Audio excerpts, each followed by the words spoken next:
Merhaba arkadaşlar, kanalıma hoş geldiniz. Öncelikle nasılsınız? Umarım hepiniz iyisinizdir. Kanalımda videolar çekiyorum. Biliyorsunuz elimden geldiğince video çekmeye çalışıyorum. Soran arkadaşlara hem bilgi olsun hem de video çekmeyi ve başkalarına faydalı olmayı seviyorum arkadaşlar. Çünkü ben de zorlandığım yerlerde videolara bakarak YouTube'dan ben de öğrendiğim şeyler oluyor. Ben de kendimce yaptığım, çoğunluk kendi tasarımlarım ama yorumladığım çantalar da oluyor. Bu da onlardan bir tanesi. Freebag arkadaşlar. Biliyorsunuz ki yurt dışında da yurt içinde de freebag çok yapılıyor ve bu ara çok moda. Ben de daha önce bir tane makrome ipten, gene metalik ipten karışım bir tane siyah çanta yapmıştım. Bunu da bu şekilde tamamen metalik ipten yorumladım.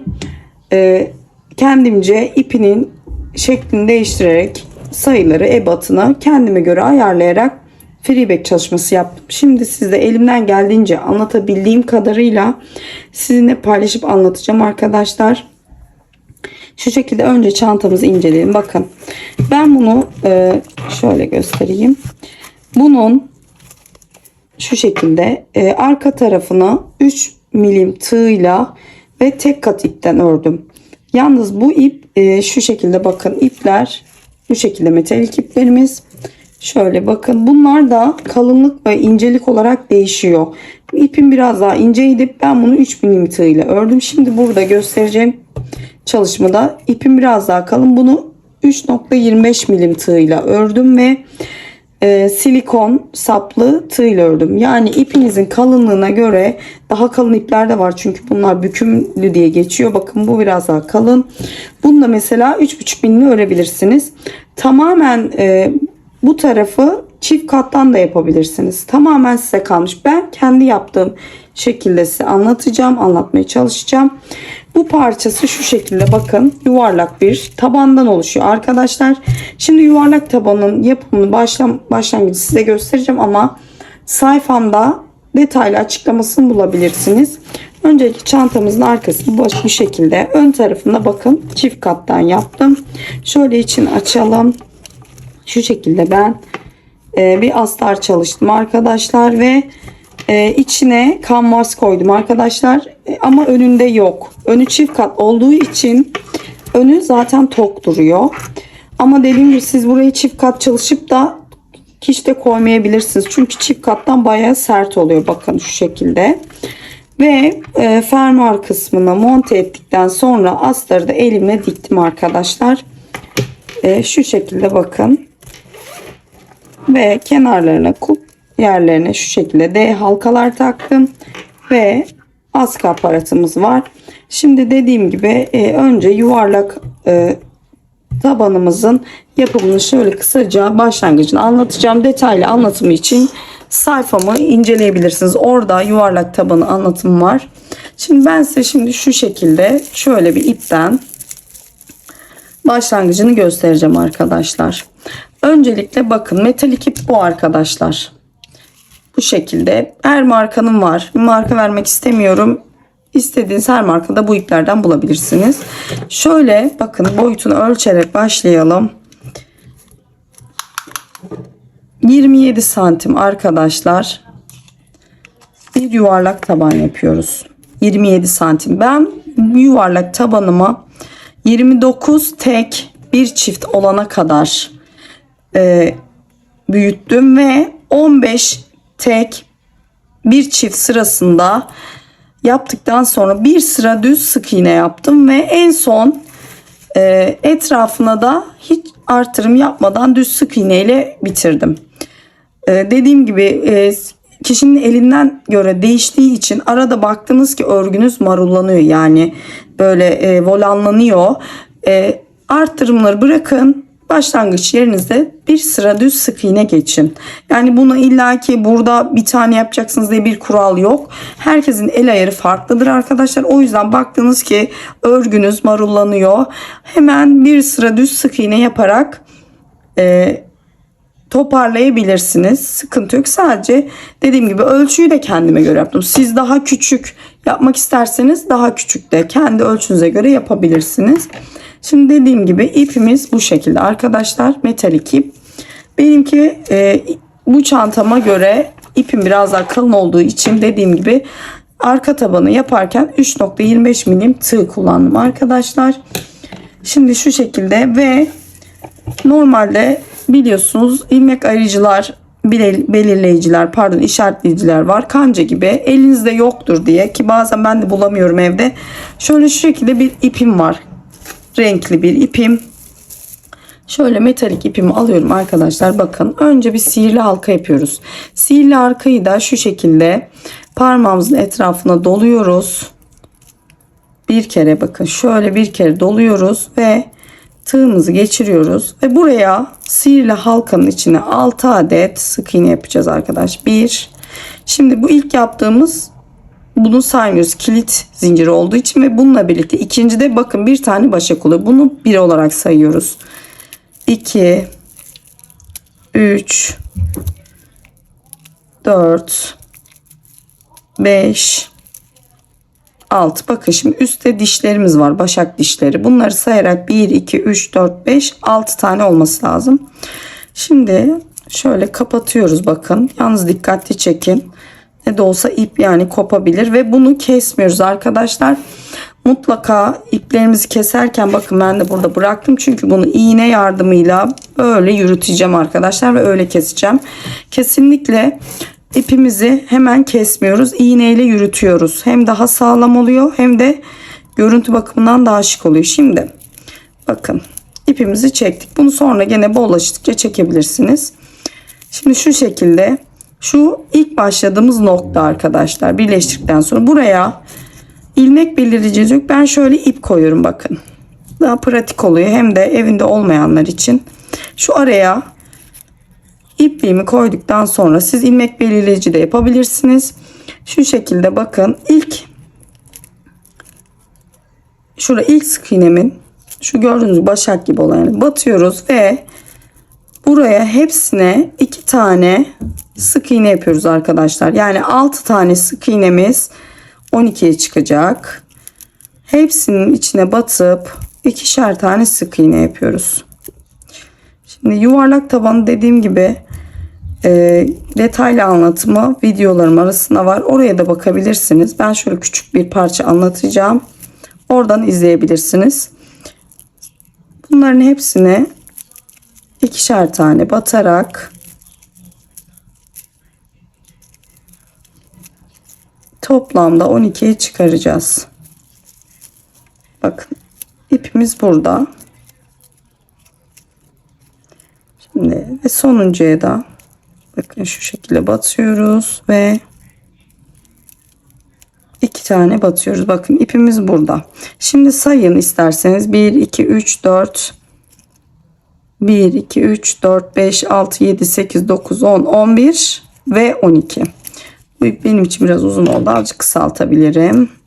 Evet. 12. Şimdi buradaki ipimizi bakın alıyoruz. Bakın şimdi.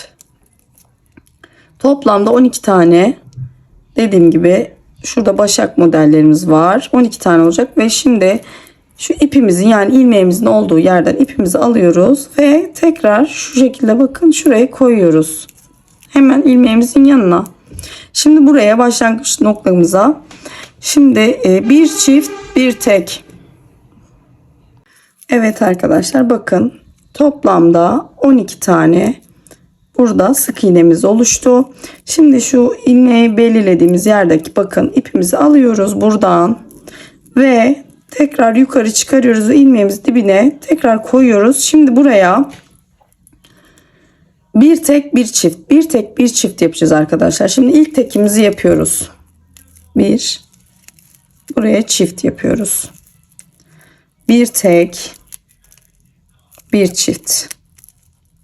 Şu şekilde bir tek, bir çift. Bir tek, bir çift.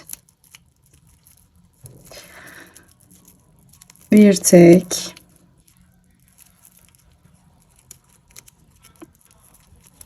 bir çift.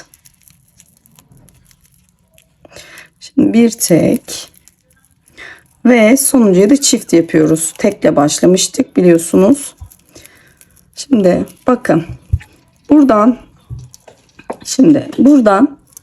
bu ilmek belirlemek için, yani burada başlangıç noktamızı belirlemek için gördüğünüz gibi ip koymuştuk. Şimdi bu ipi buradan yukarı çıkaracağız. Fakat daha önce yuvarlak taban videomda anlattığım gibi normalde bakın, tabanınızın yuvarlak olmasını istiyorsanız ve burada birleşim noktalarının, çizgilerin olmasını istemiyorsanız bu yöntemle yapmalısınız. Ama yok derseniz ki ben arttırım noktaları üst üste gelsin, o zaman şu şekilde böyle her arttırım yerinden böyle yelpaze gibi izleri belli oluyor. Onu da seven var, o da olabilir. Bütün arttırım noktalarını üst üste getirseniz bu şekilde olur. Ama ben öyle sevmediğim için kendim yaptığım şekilde yapayım, göstereyim. Şimdi burada artık 2 tek bir çifte geçecek. 2 tek de çift sayı olduğu için çiftleri bölerek tabanımızı yapıyoruz. Yani ne demek bu? Şimdi önce 2 tane tek yaparsak, bakın 2 tane tek yaparsak burada çiftin üstüne tekrar çift gelecek.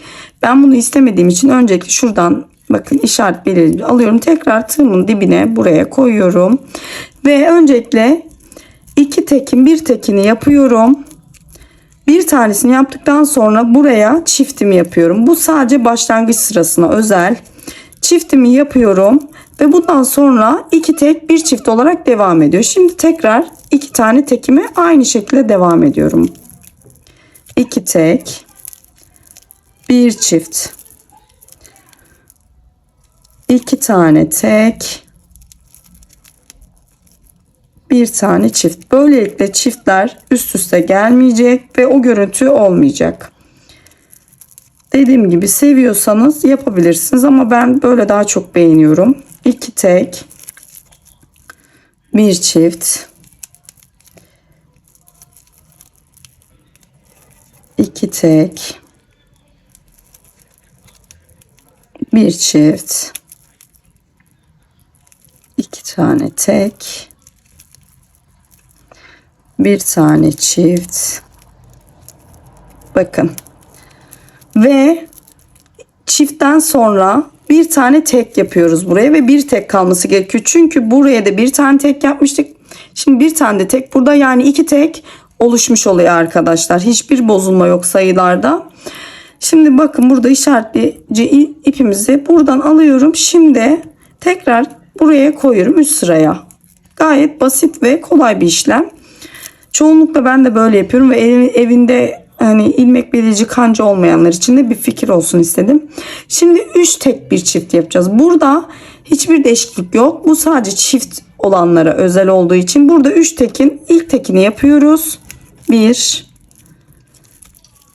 2 3 tekimizi yapıyoruz ve çift yapıyoruz bir tane. Yani tek olan sayılarda aynı şekilde bölmeden yapıyoruz. Bu sırayı da 3 tek bir çift olarak tamamlıyoruz arkadaşlar.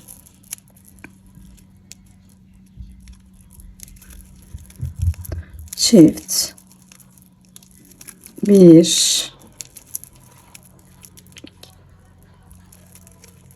3 çift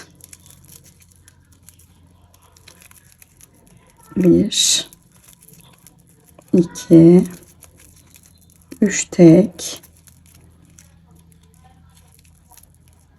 bir çift 1 2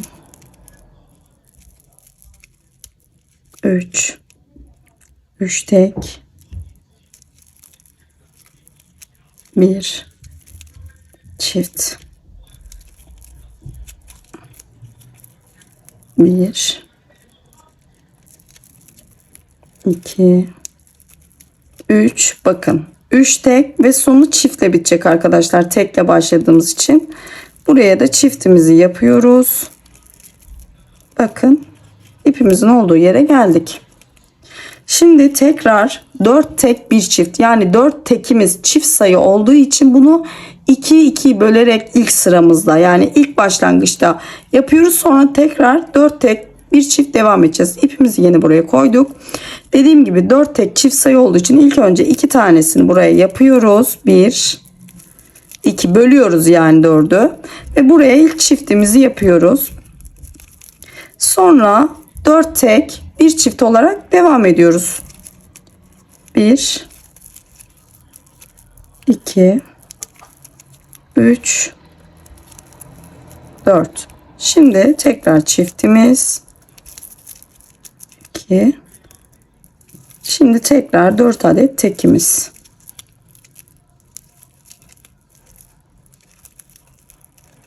Şimdi çiftimiz. Şimdi 4 adet tekimiz.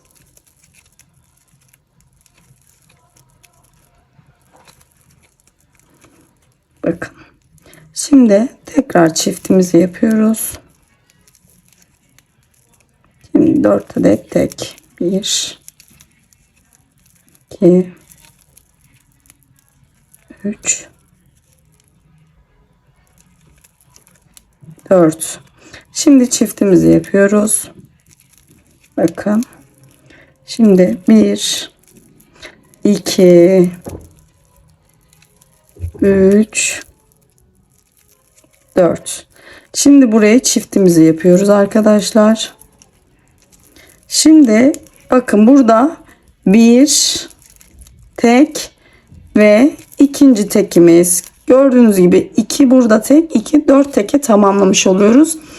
Tekrar ipimizi alıp buraya koyuyoruz ve 5 tek bir çift yapıyoruz. Dediğim gibi teklerde hiçbir ayırma işlemi yok. Tek olan sıraları olduğu gibi yapıyoruz. Şimdi bu şekilde bakın arkadaşlar, tabanımı büyüteceğim ve dediğim gibi detaylı videosu sayfamda var. Oradan da bakıp sadece yuvarlak taban olarak yapabilirsiniz. Şimdi bakın burada dediğim gibi ben 29 tek bir çift olana kadar örgümü büyüttüm. 15 tek bir çift sırasında biraz dalgalanma olur gibi oldu. Bir sıra düz sık iğne ördüm ve 29 tek bir çiftten sonra en son sırada bir sıra düz sık iğne ördüm. Şimdi şu ön kapak kısmına geçeceğiz arkadaşlar. Bunun çanta için bende şu an 200 gramlık bir ip var. Yani bu ip yeterli geliyor arkadaşlar. Söyleyeyim ve bunu şimdi ön tarafını çift kat öreceğiz. İçinden ve dışından ip çıktığı için ben 2 kat şeklinde yapacağım bunu. Şimdi içinden de ip çıktığı için bir de dış tarafından var. Biraz ikisini birlikte öreceğim. Bakın şu şekilde. Şimdi ipimizin bir iç kısmından ip çıkıyor biliyorsunuz. Bir de şu şekilde azıcık yukarı kaldırayım size. Bir de şu şekilde dış kısmından bu iplerde biliyorsunuz ip çıkıyor. Çift taraftan da yani 2 kat çalışacağımız için ön tarafı böyle ipimi hem içinden hem dışından alarak çift kattan çalışacağım. Şimdi şunu şu şekilde bir ayarlayayım ben. İpimin bu tarafını çıkartıp geliyorum arkadaşlar. Şimdi 2 kat ipimizi yaptık. Şimdi öncelikle dediğim gibi isterseniz daha küçük yapabilirsiniz ama ben bu çantamda uyguladığımın aynısını uygulayacağım ve 40 adet sık iğne ile şu dip kısmını başlayacağız arkadaşlar. Bakın şu dip kısmına. Şimdi burada en son bitim noktamı şu şekilde, bakın ipim burada arka tarafa doğru gizledim. Ben bu taraftan başlayarak yani ipimin tabanın bittiği noktadan başlayarak şu tarafa doğru 40 adet sık iğne yapacağım.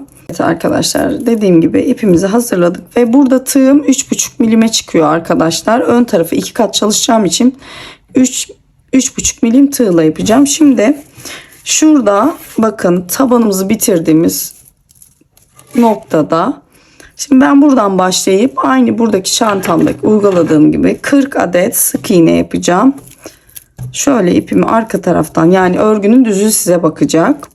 Arka taraftan doğru ipimi koyuyorum ve bu ipi yürüteceğiz arkadaşlar, saklayacağız. Yani direkt kesmiyoruz hiçbir zaman, örgümüzdeki ipi direkt kesmiyoruz, mutlaka yürüterek keselim. Şimdi ilk sık iğnemi yaptım. İpimi şöyle biraz sıkıştırdım ve şöyle yürüterek birkaç sıra ördükten sonra keseceğim. İkinciyi, üçüncüyü, 4, bu kadar yeterli. Şimdi şuradan keseceğim bunu. Şimdi 40 adet sık iğne yapıyoruz arkadaşlar. 5, 6,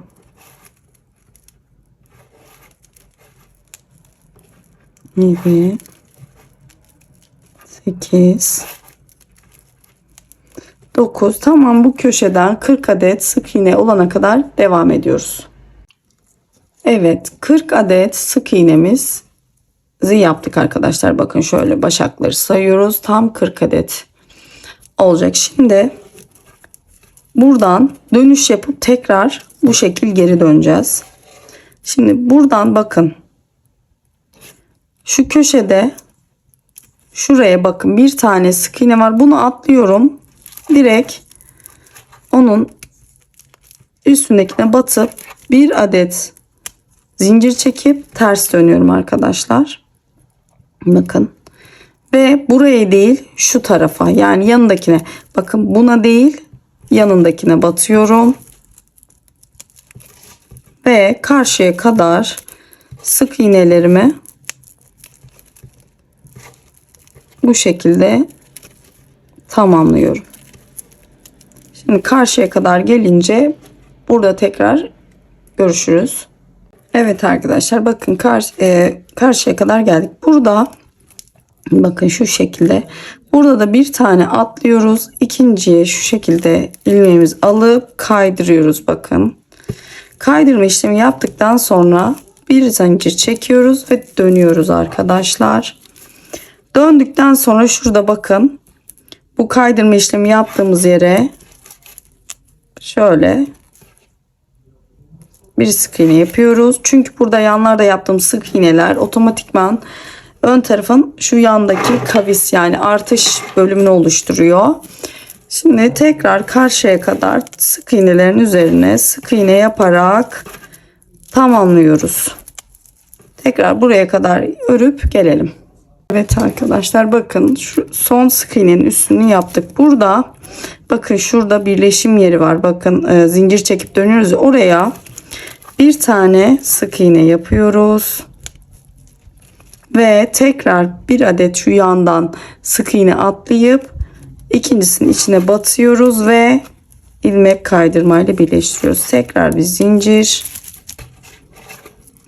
Bir zincirden sonra tekrar dönüş yapıyoruz. Şuraya bakın.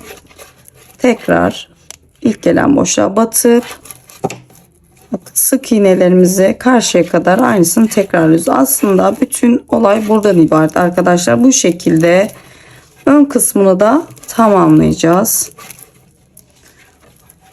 Bakın, ben de karşıya kadar gelince tekrar görüşelim. Evet, son gördüğünüz gibi buraya kadar geldim. Tekrar şu arada yaptığımız, bakın, ilmeğin üzerine şu şekilde sık iğnemi yapıyorum. Tekrar buradan bir adet atlıyorum. İkinci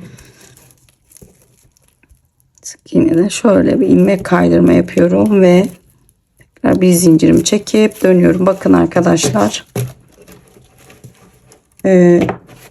zaten burası çukurlaşmaya başladı. Bakın şu şekilde ön kısmı bakın oluyor. Yanlar bu şekilde. Aynı şekilde devam ediyoruz arkadaşlar. Tekrar zincirimizi çekmiştik. Sonra buraya tekrar ilk gelen sık iğneye batıyoruz. Ve karşıya kadar sık iğnemizi ilerletiyoruz. Karşıda da aynı işlem arkadaşlar. Hiçbir değişiklik yok. Dönüşlerde aynı işlemi yapıyoruz. Bu şekilde biraz daha örüp tekrar arada size gösterim yaparım. Evet arkadaşlar, bakın ben biraz ördüm. Hatta şurada şu dönüş tekrar size göstereyim. Bakın en sonuncu şu şekilde kenar ilmeğimizi alıyoruz ve şuradan bir adet sık iğne atlayıp ikinciye batıp şu şekilde ilmek kaydırmayla birleştiriyoruz ve Bir zincir çekiyoruz ve dönüyoruz arkadaşlar. Buradan tekrar sık iğne ile karşıya kadar geçiyoruz ve aynı işlemi burada da yapacağız arkadaşlar. Zaten söylediğim gibi işlem hep aynı şekilde, arttırmalarımız yandan bu şekilde oluyor. Şimdi bu çantamda ben 25 adet sık iğne yaptım. Yalnız ipin bakın şu biraz daha yüksek duruyor. Benim şu anda işlediğim bölüm burada da 25 santim ama bana küçük geldi. Çünkü dediğim gibi ipin şekline, tarzına göre de yani kalınlığına göre de yükseklik değişebiliyor. Bunu 25 santim 25 sıra değil de 1-2 sıra daha öreceğim. Toplamda zaten ördüğüm zaman kaç sıra ördüğümü de size söyleyeceğim. Şu şekilde bakın. Bunu ördükten sonra dediğim gibi istediğim boyuta geldikten sonra tekrar sayılarını size belirteceğim ve ipimi kesmeden şurada bakın şu kapağın gördüğünüz gibi şu örgü var şekli. Bu tersten alıyoruz. Hani taban yaparken arkadan üst duvar çıkma dediğimiz teknik bu. Bunu kenarlarına uygulayacağız. Yani ipimizi kesmiyoruz ve sonra şurada da iplik yürütme ile burada tamamlayacağız. Şu şekilde ben şimdi burayı yapıp geleyim. Sonra burayı göstereceğim size ama bunu göstermeden önce bakın ben içine bunun ön kısmına çift kat çalıştığım için buraya kanvas koymayacağım. Siz keçe de koyabilirsiniz. Ben kanvas hazırladım. Şu şekilde bakın yuvarlak ama bunu yuvarlak taban yaparken şöyle ölçmüştüm ama bu örgü bitince bu buraya büyük geliyor arkadaşlar. Bakın içeri doğru yerleştirseniz de büyük geliyor. O yüzden bunu çantamın içine doğru iç boyutunda kesip o şekilde yerleştireceğim. Şimdi ben buraya birkaç sıra daha tekrar gidip bu ağız kısmına yaptığımız duvar çıkma bölümüne gelince tekrar göstereceğim. Evet arkadaşlar ben ön kısım örümünü bitirdim. Şurada son birleştirmeyi yapıp şu dediğim gibi üstteki duvar çıkma kısmını göstereceğim ama şu öndeki sık iğneleri bir sayalım. 27 sıra sık iğne yaptım arkadaşlar. Dediğim gibi bu çantada 25'ti ama ben bunda 27 yaptım. Şu şekilde bakın kapak kısmında şöyle oluyor. Arka tarafı böyle. Şimdi son birleştirmeyi yaptıktan sonra çantaya ve şuraya duvar çıkma kısmını göstereceğim. Bakın şuradan çantamızın şöyle kenarından tekrar birleştiriyorum. İlmek kaydırma yöntemiyle. Şimdi bakın şu şuralardan bildiğimiz bu duvar çıkma kısmını yapacağız arkadaşlar.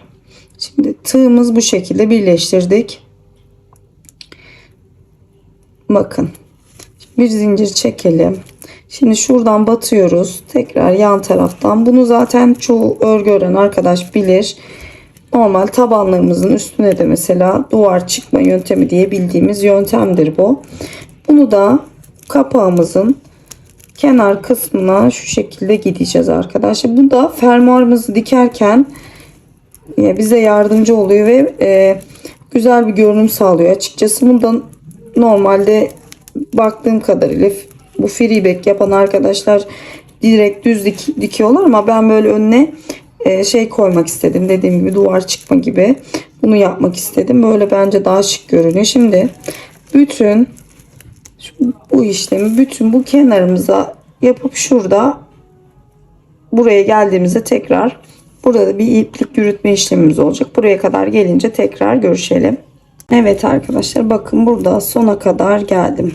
Yani bütün kenarı bu şekilde duvar çıkma yöntemiyle yaptım. Şimdi burada ipimizi hiç koparmıyoruz. Tekrar şurada en son yaptığımız sık iğneye şöyle şu şekilde bakın. Şurada bir zincir çekiyoruz ve ipimizi aşağı alıyoruz. Burada şöyle iplik kaydırma yöntemi yapacağız arkadaşlar. Bakın. Normal bildiğimiz çantalarda da uyguladığımız hem şık bir görüntü olur hem de çantamızın ağız kısmı daha güzel durur. Esneme yapmaz. Son gördüğünüz gibi yaptığımız sık iğnenin üzerine şu şekilde iplik kaydırma işlemi uyguluyoruz arkadaşlar. şekilde. Şöyle. Bakın. Şöyle. Bütün sık iğnelerimize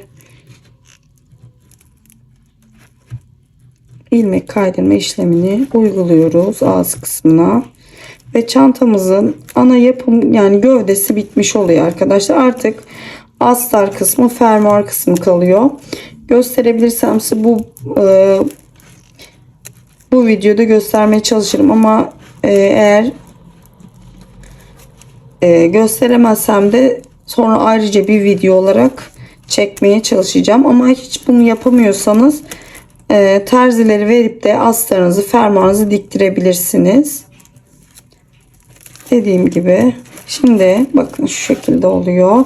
Bütün bu ağız kısmına bakın şunu düzeltelim. Ağız kısmını şu şekilde buraya kadar geleceğiz ve burada artık ipimizi keseceğiz arkadaşlar ve çantamız bakın şöyle yapalım. Şimdi bu kenarına böyle duvar çıkma yaptığımız için çantanızın kapağı böyle bombeli duruyor arkadaşlar bakın. Ben bu görüntüyü daha çok seviyorum ama siz istemiyorsanız düz de bırakabilirsiniz ve şu şekilde bakın. Bakın. Şimdi bunu tamamen karşıya kadar geçip bitireceğim. Bakın sıra sonuna kadar buraya kadar geldim. Burada da bakın şu şekilde sonuncuyu da yapıyorum ve burada şöyle ipimi keseceğim ve sonra yürüteceğim arkadaşlar. Mutlaka ne yaparsanız yapın, hangi çantaya yaparsanız yapın, ipi kestikten sonra ben iğneyle yürütüyorum. Şu an şöyle içeri bir alayım, sonra iğneyle ya da tığınızla yürütün. Şu şekilde bakın. Şöyle arkadan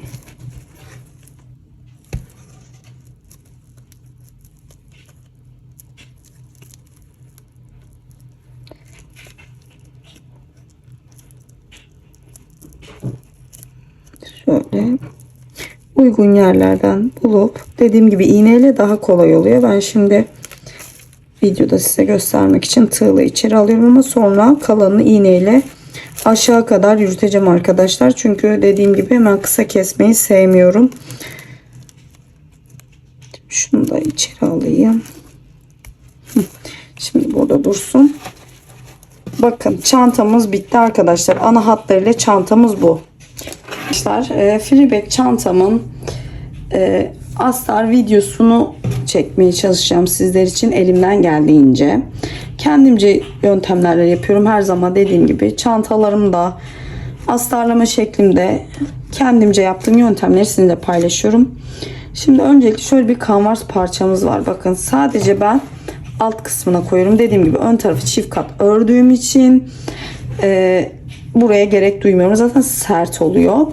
Bunu da bu şekilde bakın kanvası önce şöyle alttaki yuvarlak boyunda kesiyoruz ama işlediğimiz için alttaki yuvarlak boyu buraya büyük geliyor. Bunu da şöyle elimizle ölçerek kenarlarından küçülterek yani çantamızın içine göre ayarlıyoruz. El yordamıyla kesiyoruz arkadaşlar. İsterseniz siz keçe de kullanabilirsiniz. Onunla da yapan var. Ben onunla denemedim. Bununla denedim. Kanvas'ta denediğim için ben kendi yaptığım, yani bu çantada yaptığımın aynısını yapıyorum, size gösteriyorum. Bakın şu şekilde elimle içine oturtuyorum arkadaşlar. Bakın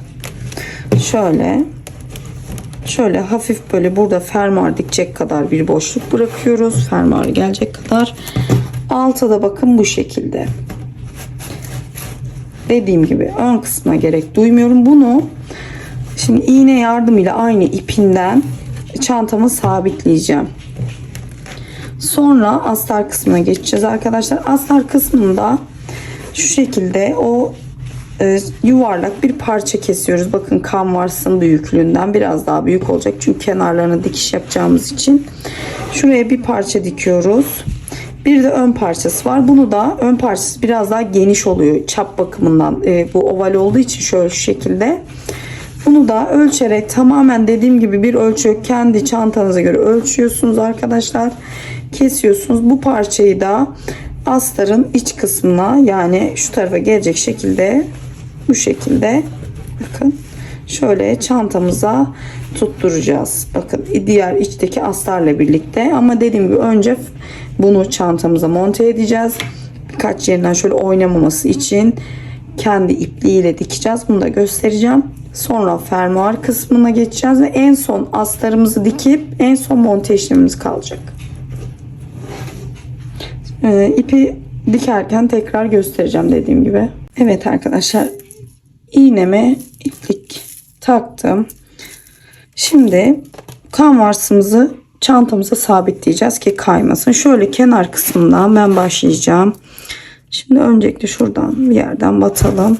Ve bunu da yaparken her zaman dediğim gibi çantaları birleştirirken ve sabitlerken mutlaka geliş yönüne doğru, yani ördüğünüz yöne doğru dikin.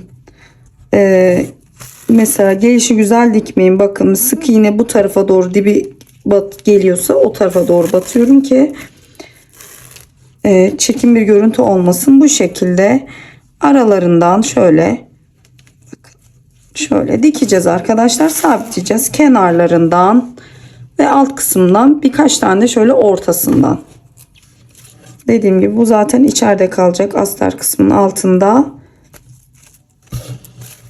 Bunları sabitliyoruz. İstediğiniz yerlerden sabitleyebilirsiniz.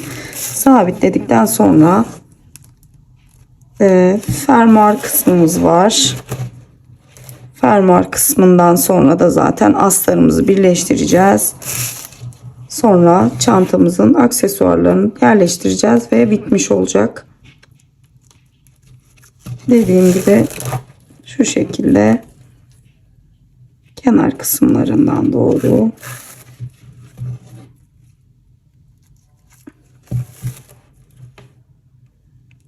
çantamıza sabitliyoruz. Şöyle kenar kısımlarından doğru çantamıza sabitliyoruz. Dediğim gibi ortasından da birkaç tane birleştirebilirsiniz. Bu şekilde iç tarafından, dibinden ve orta kısmından ben de birleştirip sabitleyip geleceğim arkadaşlar. Evet arkadaşlar, bakın gelişi güzel. Kendi renk ipliğiyle kanvarsıma bu şekilde bakın terledim diyelim. Artık bundan sonraki aşama fermuar aşaması arkadaşlar. Fermuarımızı dikeceğiz. Ondan sonra astarımızı geçireceğiz ve çantamız hazır olacak. Bakın kapak kısmı şu şekilde. Tabi fermuar dikilince tam net belli olacak. Bakın. İsterseniz dediğim gibi ön kısmına koyun ama ön kısmı gerek olmuyor. Çünkü iç çift kat ördüğümüz için sert oluyor. İsterseniz hiç koymayabilirsiniz. Ya da keçe koymak isteyen varsa arkadaşlar keçe de koyabilirsiniz. Dediğim gibi fermuar kısmından sonra astarlama kısmına geçeceğiz. Evet arkadaşlar, gördüğünüz gibi iç kısmını sabitlemeyi yapmıştık. Sonra astar yapmadan önce fermuar kısmına geçiyoruz. Burada fermuar kısmını yapmadan önce şu şekilde hayal tip kullanıyorum ben. Ve fermuarı önce alt kısmına açmadan dikiyorum arkadaşlar. Üst kısmını da zaten mecburen açmak zorunda kalacağız. Açarak üst kısmını da terliyoruz. Sonra astar kısmına geçeceğiz. Bu şekilde astarlamamız, bakın fermuarı şu şekilde diktim. Sonra kapağını, kapak kısmına gelecek olan yeri fermuarımızı yavaşça açarak buraya dikeceğim arkadaşlar. Bundan sonra zaten astarlama kısmına geçeceğiz.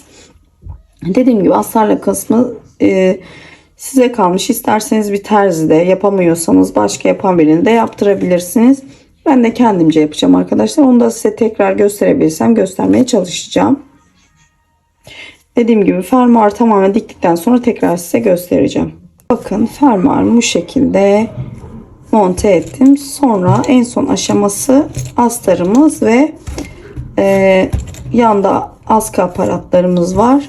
Şu şekilde bakın fermuar monte ettim. Yalnız bu metal fermuarlarda şu şekilde bakın.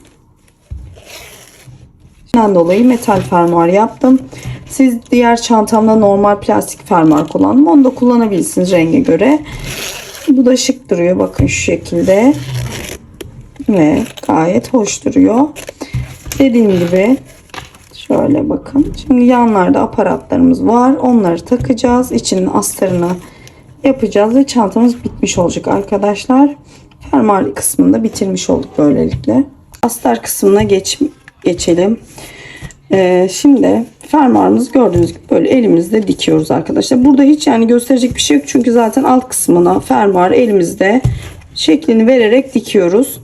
Normal fermuarımızı sabitliyoruz. Şimdi astar kısmında öncelikle bir şu arkadaki ana gövdemiz var. Bakın şu şekilde. Ben alt kısmı biraz düz kestim. Üst kısmı biraz daha oval. Buraya geleceği için ama kıvırırken de o ovalliği verebiliyoruz. Şimdi alt kısmını şöyle bir parçamızı kesiyoruz ve tabii ki kenarlarından dikiş paylarını ayırarak devam ediyoruz. Bunu kestikten sonra şu ön kısmının parçası var. Bunun üstüne koyup aynı şekilde aynı boyutta kesmiyoruz arkadaşlar. Bakın şöyle çevireyim. Bu parça alt kısmından şöyle yanlardan birer parmak fazla olacak şekilde kesiyoruz. Çünkü ön tarafı şöyle bakın bombeli olduğu için biraz daha fazla yani kumaş gerektiriyor. Onu da şu şekilde bakın bu iç kısmı şöyle, bu da bu böyle içine bakacak şekilde şu kenarlarından dikeceğiz arkadaşlar. Evet arkadaşlar, astarımı diktim. Bakın şu şekilde ön parçası arkaya göre biraz daha büyük olduğu için ortalardan şöyle katlayarak büzdürerek bir iki yerinden bu şekilde diktim. Bakın şimdi şöyle kabaca göstereceğim, sonra dikilmiş halini göstereceğim arkadaşlar. Yani buradan sonraki işlem zaten çok basit. Normalde ben buraları dikmiyorum, tamamen böyle elimle kıvırarak terleyerek, bakın mesela mandalımla kıvırdım, şöyle fermuarım bir tık altına gelecek şekilde, bakın şu şekilde elimizle düzeltiyoruz. Ve artık buradan sonrası hep bu şekilde. Bakın arkadaşlar, zaten astarımızda böyle mandallarla tutturarak her yerine sabitliyoruz bu şekilde. Bakın şöyle. Buraya elimizde hayalet iple dikiyoruz arkadaşlar. Sonra aynı şekilde burayı da şu şekilde bakın. Bu şekilde şuradakilerini alayım böyle göstereyim. Buradakileri de aynı böyle sabitliyoruz ve dikiyoruz arkadaşlar. Astarımızı bitmiş halini ben size tekrar göstereceğim. Bakın bu şekilde astarımızı dikeceğiz arkadaşlar. Evet arkadaşlar, astarımı diktim. Bakın mandallamıştım, aynı dediğim gibi kıvırarak elimle hayalet iple ter yaparak birleştirdim. Bakın gizli. Şu şekilde de ön kısmı, içi de böyle bu şekilde görünüyor. Zaten astarın nasıl kesildiğini de sizinle paylaştım. Bakın şu şekilde ve sonra arka yanlara şu şekilde aparatlar var. Ben bunları taktım. Benimki kancalı ama kancalı yoksa dikebilirsiniz. Şöyle şu şekilde geçirdim. Şöyle bir askım vardı. Bunu taktım. Bu da opsiyonel. Yani istediğiniz renkte, çeşitte yapabilirsiniz. Şöyle bir püskül yaptım ucuna. İsterseniz hiç takmayabilirsiniz. Başka aksesuar da takabilirsiniz. Kendi logomu. Ve bu şekilde bence çok güzel bir çanta oldu. Umarım siz de beğenerek, severek yaparsınız. İnşallah faydalı olabilmişimdir arkadaşlar. Dediğim gibi bu çantayı kendimce hani nasıl yapıyorsam o şekilde size aktarmaya çalıştım. Yapacak olan arkadaşlar şimdiden kolay gelsin diyorum. Eğer yaparsanız Instagram sayfamdan bana bildirirseniz ben de sayfamda paylaşmaktan mutlu olurum. İzlediğiniz için çok teşekkür ederim arkadaşlar. Elimden geldiğince sizin istediğiniz modelleri vakit bulabildiğim sürece çekmeye çalışıyorum. Kanalıma ücretsiz bir şekilde abone olup beni desteklerseniz de çok mutlu olurum. Bir dahaki videoya kadar hoşça kalın arkadaşlar.